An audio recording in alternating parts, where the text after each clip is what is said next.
দেশে জ্বালানি ঘাটতি নেই, কৃত্রিম সংকট তৈরি করা হচ্ছে। জাতীয় সংসদে দেয়া বিবৃতিতে কথা জানিয়েছেন জ্বালানি বিষয়ক মন্ত্রী ইকবাল হাসান মাহমুদ। তবে বিশ্বব্যাপী জ্বালানি সংকটে বহু দেশ জরুরি প্রস্তুতি ঘোষণা করেছে বলেও জানান তিনি। এদিকে পররাষ্ট্র প্রতিমন্ত্রী শামা ওবায়েদ সংসদকে জানিয়েছেন, মধ্যপ্রাচ্যের বাইরে অন্য দেশ থেকেও জ্বালানি আমদানির ব্যবস্থা করার নির্দেশ দিয়েছেন প্রধানমন্ত্রী তারেক রহমান। ৩০০ বিধিতে আমি একটা বিবৃতি দেওয়ার জন্য দাঁড়িয়েছি।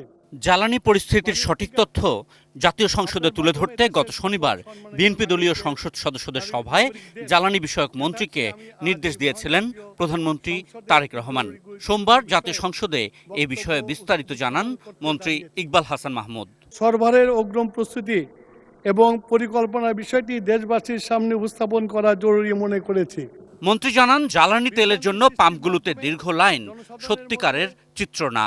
আমাদের মোট ব্যবহৃত জ্বালানির 63% ডিজেল, যার সরবরাহ স্বাভাবিক।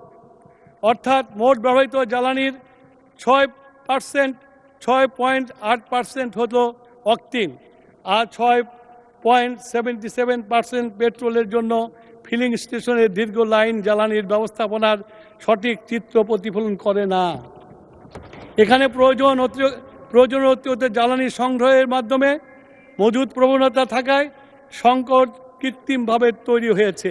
নতুন বাংলাদেশ গড়তে এলো জুলফিকার স্টিল। জুলফিকার স্টিল, ইস্পাত দৃঢ় অঙ্গীকার। তবে জ্বালানির বৈশ্বিক বাস্তবতা যে চ্যালেঞ্জিং, সেটা স্বীকার করেন তিনি। বিশেষ করে মধ্যপ্রাচ্যের উত্তেজনা বিশ্বজুড়ে জ্বালানি সরবরাহ ব্যবস্থা চাপের মুখে ফেলেছে। এই অভিঘাত বিভিন্ন দেশের মতো বাংলাদেশেও এসে পৌঁছেছে। আমরা সঠিক এবং সময়োপযোগী প্রস্তুতি নিয়েছি সরবরাহ ব্যবস্থা স্বাভাবিক ও পরিচ্ছন্ন রাখতে। স্পষ্টভাবে বলতে চাই, এই পর্যন্ত বাংলাদেশের জ্বালানির কোনো ঘাটতি নাই, বরং আমরা গত বছরের তুলনায় সরবরাহ আরও বৃদ্ধি করেছি।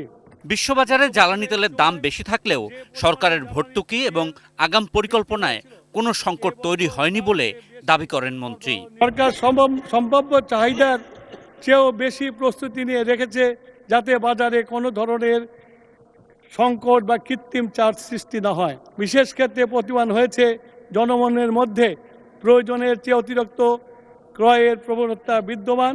এই ধরনের অপকর্মের রোধে জনগণের স্বার্থে রক্ষার্থে আগামী প্রশাসনের প্রয়োজনে আরও কঠোর হতে দ্বিধাবোধ করবে না।